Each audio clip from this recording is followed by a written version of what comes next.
ఆంధ్రప్రదేశ్లో షర్మిల రాక వైసీపీ పార్టీకి ఏ విధంగా ఇబ్బంది అవుద్ది అంటే ఆమె కాంగ్రెస్ పార్టీ అధ్యక్షురాలు ఉన్న నేపథ్యంలో తీవ్ర స్థాయిలో అటు వైసీపీ సర్కార్ మీద ముఖ్యంగా గౌరవ యువ ముఖ్యమంత్రి వైఎస్ జగన్మోహన్ రెడ్డి గారి మీద కూడాను టార్గెట్ చేసి కొన్ని బాణాలు వదులుతున్నారు. దీనికి సంబంధించి ప్రస్తుతం ఐటీడీపీ కానీ టీడీపీ మీడియా అవ్వచ్చు ఇతర దాంట్లో కూడాను పెద్ద ఎత్తున ట్రోలింగ్ జరుగుతుంది. ఈ నేపథ్యంలో నిన్న కూడా మనతో ఎడిటర్ మరియు Swarnandhra paper editor senior journalist KGB Tilak గారు మంచి విశ్లేషణ ఇచ్చారు. ఏదైతే బయ్యారం గనులు గౌరవ దివంగత ముఖ్యమంత్రి రాజశేఖర రెడ్డి గారు ఉన్నప్పటి నుంచి కూడాను అనిల్ అని ఎవరైతే షర్మిల గారి భర్త ఉన్నారో ఆయన కావాలని ఉద్దేశపూర్వకంగా జగన్ని టార్గెట్ చేయటం, తర్వాత ఏదైతే జగన్మోహన్ రెడ్డి గారు జైల్లో ఉన్నప్పుడు కూడాను షర్మిలాని ముఖ్యమంత్రి చేయాలని సోనియా వద్దకి రాయబారం కూడా పంపినట్లుగా ఆయన పెద్ద ఎత్తున ఆరోపణలు సంధించారు. దానికి సంబంధించి విపరీతంగా వైసీపీ సోషల్ మీడియాలో ట్రోల్ జరుగుతుంది. నేపథ్యంలో తిరిగి దానికి సంబంధించి కన్క్లూడింగ్ చేద్దాం. సార్ చెప్పండి, మొత్తమే కూడా నిన్న మీరు ఏదైతే ఆరోపణలు చేశారో బయ్యారం గనులకు సంబంధించి దివంగత ముఖ్యమంత్రి వైఎస్ రాజశేఖర రెడ్డి ఉన్నప్పటి నుంచి కూడాను అనిల్లో ఒక కుట్రకోణం దాగుందని నేను ఆరోపణ చేయలేని వాస్తవాలు చెప్పాను. అనిల్ కుమార్ అధికారాన్ని అడ్డం పెట్టుకుని తన కార్యకలాపాలు సాగించాలని, దానివల్ల ప్రయోజనం పొందాలని ఆయన మొదటి నుంచి చేస్తున్న ప్రయత్నాలు కాంగ్రెస్ పార్టీలో కానీ వైఎస్ఆర్ కాంగ్రెస్ పార్టీలో కానీ మొదటి నుంచి చాలామందికి తెలుసు. పై స్థాయిలో షర్మిల అన్న పట్ల అభిమానం ఉన్నప్పటికీ అనిల్ కుమార్ భర్త ఒత్తిడికి లొంగి ఆయన ఏం చెబితే అది చేయడం, ఓ కీలుబొమ్మగా మారడం, ఈ రోజున ఆంధ్రప్రదేశ్కు వచ్చి పిసిసి అధ్యక్షురాలిగా జగన్మోహన్ రెడ్డి గారి మీద నిందారోపణలు చేయడం జరుగుతోంది. ఈ నిందారోపణలు కూడా ఏ స్థాయికి వెళ్ళిపోయినాయి అంటే నియంత పాలన జరుగుతోంది అనే ఆరోపణలు ఏదైతే చంద్రబాబు నాయుడు గారు ఏ ఆరోపణ అయితే చేస్తున్నారో, పవన్ కళ్యాణ్ గారు ఏ ఆరోపణ అయితే చేస్తున్నారో, పురంధేశ్వరి గారు ఏ మాటలు అయితే చెబుతున్నారో ఆ మాటలు కూడా షర్మిల గారి నోటి వెంట వస్తున్నాయి. దీని అర్థం చాలా స్పష్టంగా తెలుగుదేశం పార్టీతో తెర వెనుక సయోధ్యతోనే షర్మిల అడుగులు పడుతున్నాయని చాలా స్పష్టంగా అర్థమవుతుంది. అంటే దానిలో అనిల్ భాగస్వామి అనేది 100%. మీకు ఒక మాట చెప్తాను. షర్మిల గారు పిసిసి అధ్యక్షురాలుగా బాధ్యత స్వీకరించడానికి ముందు గత 2 మాసాలుగా అనిల్ కుమార్ గారు ఆంధ్రప్రదేశ్లో ఎందుకు పర్యటించారు? కొంతమంది కాంగ్రెస్ నాయకుల్ని, మాజీ కాంగ్రెస్ నాయకుల్ని ఎందుకు కలుసుకున్నారు? ఏం చర్చలు జరిపారు? ఆయన సంబంధం లేదంటే సరిపోతుందా? ఇది నేను చాలా స్పష్టంగా ఒక మాట చెప్పాను. బయ్యారం గనుల విషయంలో అనిల్ కుమార్ గారు వల్ల రాజశేఖర రెడ్డి గారు మాట పడ్డారు, నిందకు గురయ్యారు. కేవలం అల్లుడిని వెనకేసుకొచ్చాను. ఆ రోజున వెనకేసు రావడానికి కాదు, ఆ రోజున అప్పటి జగ్గయ్యపేట మున్సిపల్ చైర్మన్గా ఉన్న వ్యక్తి, కాంగ్రెస్లో ఉన్న వ్యక్తి బయ్యారం గనుల కోసం ప్రయత్నం చేశారు. రాజశేఖర రెడ్డి గారు కూడా చేసి పెడతారని చెప్పారు. ఆ లీజు వ్యవహారం ఫైల్ ప్రాసెస్ చేయడానికి ఆయన కొంత ఖర్చు పెట్టారు. ఖర్చు పెట్టిన తర్వాత ఈ విషయం తెలుసుకున్న అనిల్ కుమార్ గారు బయ్యారం గనులు తనకే కావాలని రాజశేఖర రెడ్డి గారి దగ్గర ఒత్తిడి చేయటం షర్మిల ద్వారా. దాంతో రాజశేఖర రెడ్డి గారు ఎంత కాదన్నా కూతురు కాబట్టి, అల్లుడు కాబట్టి ఒత్తిడికి లొంగి ఆయన ఆ ప్రయత్నాలు చేసినటువంటి అప్పటి కాంగ్రెస్లోని మున్సిపల్ చైర్మన్ని పిలిచి, నాకు ఇలా ఒత్తిడి ఉంది, నీకు వేరే ఏదైనా చేసి పెడతాను అని చెప్పి మాట ఇవ్వటం. కానీ ఆయన సంతృప్తి చెందకుండా బయ్యారం గనుల విషయంలో ఆరోపణ చేయడం, ఈ కాంగ్రెస్ ముఖ్యమంత్రి నాకు అన్యాయం చేశారని చెప్పడం, ఆ తర్వాత ఆయన తెలుగుదేశం పార్టీలో చేరి చంద్రబాబు నాయుడు గారికి ఈ విషయాలని చెప్పడం, దాని మీద చంద్రబాబు నాయుడు గారు బయ్యారం గనుల విషయం కుంభకోణం జరిగిపోయిందని పెద్ద ఎత్తున ప్రచారం చేయడం జరిగింది. నిజానికి అందులో రాజశేఖర రెడ్డి గారికి వచ్చే ప్రయోజనం ఏం లేదు. ఆ తర్వాత అప్పటికి అధికారం ఉపయోగించుకునే ధోరణిలో అనిల్ కుమార్ ప్రవర్తిస్తున్నారని స్పష్టమైపోయింది. ఆ తర్వాత రాజశేఖర రెడ్డి గారి మరణం, జగన్మోహన్ రెడ్డి గారి అరెస్టు. రాజశేఖర రెడ్డి గారి మరణం తర్వాత ఎక్కువ కష్టాలు పడింది ఎవరు? షర్మిల గారు పడ్డారా? అరెస్టుకు గురైంది జగన్మోహన్ రెడ్డి, వేధింపులకు గురైంది జగన్మోహన్ రెడ్డి. ఆయన ఆస్తుల మీద దాడులు జరగడానికి జరిగింది జగన్మోహన్ రెడ్డి ఆస్తుల మీద.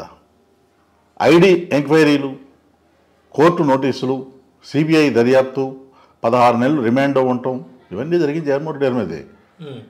షర్మిల గారి మీద కాదు, అనిల్ కుమార్ గారి మీద కాదు. అందువల్ల రాజశేఖర రెడ్డి గారి మరణం వల్ల ఎక్కువ బాధలు అనుభవించింది జగన్మోహన్ రెడ్డి గారు. 100%. ఇప్పుడు ఆయన ఎన్ని కష్టాలన్నా అనుభవించని, ఎన్ని రోజులైనా జైల్లో ఉన్నాయి, వారసురాలు నేను అంటే సరిపోతుందా? ఇదొక అంశం. అరెస్టు జరిగిన తర్వాత జరిగిన పరిణామాలు ఏంటి? ఆ రోజు నుంచే షర్మిల భర్త అనిల్ కుమార్ గారి కుట్రలు ప్రారంభమయ్యాయి. అధికారం మీద వ్యామోహం అక్కడి నుంచి మొదలైంది. ఎప్పుడైతే జగన్మోహన్ రెడ్డి గారు అరెస్ట్ అయ్యారో ఆయనకు క్రైస్తవ సమాజంలోని ముఖ్యుల ద్వారా ఉన్న పరిచయాలను ఉపయోగించుకుని సోనియా గాంధీ గారి అపాయింట్మెంట్ తీసుకుని జగన్మోహన్ రెడ్డి గారిని బెయిల్ ఇవ్వకుండా బయటికి రానివ్వకండి, బెయిల్ ఇవ్వకుండా లోపలే ఉంచండి, షర్మిలను ముఖ్యమంత్రిని చేయండి, పార్టీని పటిష్టం చేసే యంత్రాంగం వ్యవహారం అన్నీ కూడా మేము చూసుకుంటాం అని సోనియా గాంధీ గారి దగ్గర అనిల్ కుమార్ గారు చెప్పడం జరిగింది. మరి ఈ విషయం వాళ్ళు మాట్లాడుకుంటే బయటికి ఎట్లా వచ్చింది? ఈ సందేహం చాలామందికి కలవచ్చు. ఆనాడు కాంగ్రెస్ పార్టీలో ప్రముఖ పాత్ర వహిస్తున్నటువంటి పశ్చిమ బెంగాల్కు చెందిన సీనియర్ కాంగ్రెస్ నాయకుడు, జాతీయ స్థాయిలో సీనియర్ కాంగ్రెస్ నాయకుడైన ప్రణబ్ ముఖర్జీ గారి ద్వారా ఈ విషయం బయటకు వచ్చింది. ఆయన ఒక మాట గవాలని చెప్పడు. ఆయన చెప్పిన తర్వాత అది వాస్తవం కాదని ఎవరు అనలేరు. అయినప్పటికీ కూడా సోనియా గాంధీ గారు అనిల్ కుమార్ గారి నిజాయితీని, కమిట్మెంట్ని, ఎంతవరకు తనకు లాయల్గా ఉంటారు, ఇది నిజమైన వాళ్ళు చెప్పేది, వీళ్ళకి అంత సామర్థ్యం ఉందా, ఈ సందేహాలు వాళ్ళకు ఉన్నాయి. అందుకనే వాళ్ళు వీళ్ళని నమ్మలేదు. నమ్మకపోవడంతో వీళ్ళకి పదవి దక్కలేదు. అప్పుడు గత్యంతరం లేక షర్మిల అనిల్ కుమార్ గారు జగన్మోహన్ రెడ్డితో సైన్ చేయాల్సి వచ్చింది. ఆ తర్వాత జరిగిన పరిణామాల్లో జగన్మోహన్ రెడ్డి గారు ముఖ్యమంత్రి కావడం, ముఖ్యమంత్రి అయిన తర్వాత నాకు అన్యాయం జరిగిందని షర్మిల గారు చెప్తున్నారు. నీకు ఏం అన్యాయం జరిగిందో చెప్పమని సజ్జల రామకృష్ణారెడ్డి గారు ఓ ప్రశ్న వేశారు. ఇంకో మాట కూడా చెప్పారు ఆయన. అధికారం వచ్చిన తర్వాత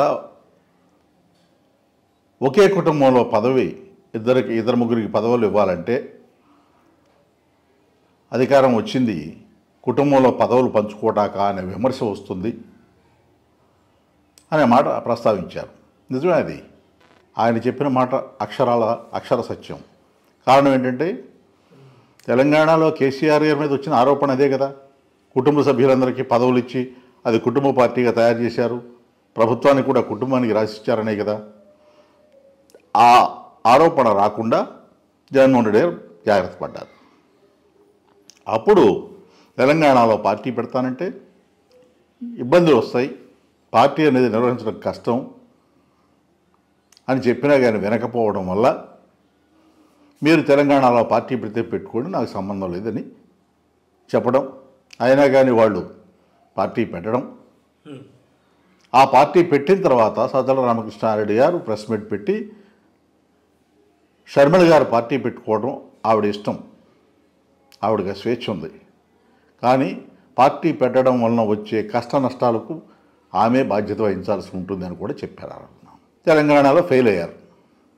నాకు ఆంధ్రతో సంబంధం లేదు, నేను తెలంగాణ కోడల్ని, ఇక్కడే పుట్టాను, ఇక్కడే పెరిగాను, ఇక్కడే పిల్లల్ని కన్నాను, కాబట్టి ఇక్కడే ఉంటాను అని చెప్పిన మనిషి తెలంగాణలో ఫెయిల్ అయిన తర్వాత కాంగ్రెస్లో, ఎందుకంటే కాంగ్రెస్ అధినాయకురాలు సోనియా గాంధీకి అప్పటికి ఒక అవగాహన వచ్చింది. గతంలో షర్మిలను నమ్మలేదు, షర్మిల భర్త అనిల్ కుమార్ని నమ్మలేదు ముఖ్యమంత్రి పదవి అడిగినప్పుడు. కానీ పదవి మీద వ్యామోహం కోరిక ఉన్నటువంటి వివేకానంద రెడ్డి గారిని ట్యాప్ చేశారు. చేసి ఆయనకి మంత్రి పదవి ఇచ్చి కుటుంబంలో చీలికి తీసుకొచ్చారు. ఆ తర్వాత జరిగిన పరిణామాల్లో ఆయన కాంగ్రెస్ అన్యాయం చేసిందనే భావనకు వచ్చి వివేకానంద రెడ్డి గారు వెనక్కి వెళ్ళిపోయి మళ్ళీ జగన్మోహన్ రెడ్డి గారి దగ్గరికి వెళ్ళి ఆయనతో కలిసి పనిచేయడం ప్రారంభించారు. తర్వాత మరి వివేకానంద రెడ్డి గారి తర్వాత ఆ కుటుంబంలో చేల్చడానికి ఎవరున్నారు అని ఆలోచించినప్పుడు గతంలో ఈ రకమైన ప్రపోజల్ పెట్టినటువంటి అనిల్ కుమార్ని గుర్తించి వాళ్ళు ఆ రూపం ద్వారా అనిల్ కుమార్ ద్వారా షర్మిలను కాంగ్రెస్లోకి తీసుకొచ్చి ఆంధ్రప్రదేశ్ కాంగ్రెస్ అధ్యక్షురాలుగా చేయాలనే ప్రతిపాదనను వాళ్ళ ముందు ఉంచారు.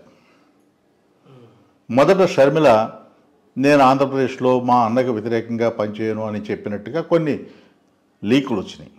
కానీ వాటికి విరుద్ధంగా ఆవిడ ఆ బాధ్యత స్వీకరించారు. స్వీకరించిన తర్వాత ఇక తెలంగాణలో కనుక ఏ విధంగా అయితే ఇష్టారాజ్యంగా తోచిన విధంగా నోటుకొచ్చినట్లుగా ఆరోపణలు చేసి కేసీఆర్ ప్రభుత్వం మీద అటు కాంగ్రెస్ పార్టీ మీద విమర్శలు చేసి ఒంటరయ్యారు. దశ దిశలేని రాజకీయాలు నడిపి అక్కడ విఫలమయ్యారు.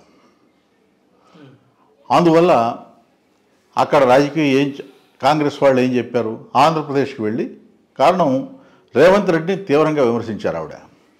అందువల్ల అక్కడ మళ్ళీ సయోధ్య కుదర్చడం సాధ్యం కాదనే అభిప్రాయంతో ఆంధ్రప్రదేశ్ కాంగ్రెస్ అధ్యక్షురాల బాధ్యతను స్వీకరించమని సోనియా గాంధీ అడగడం, దానికి వీళ్ళు అంగీకరించడం, బాధ్యతలు స్వీకరించడం జరిగింది.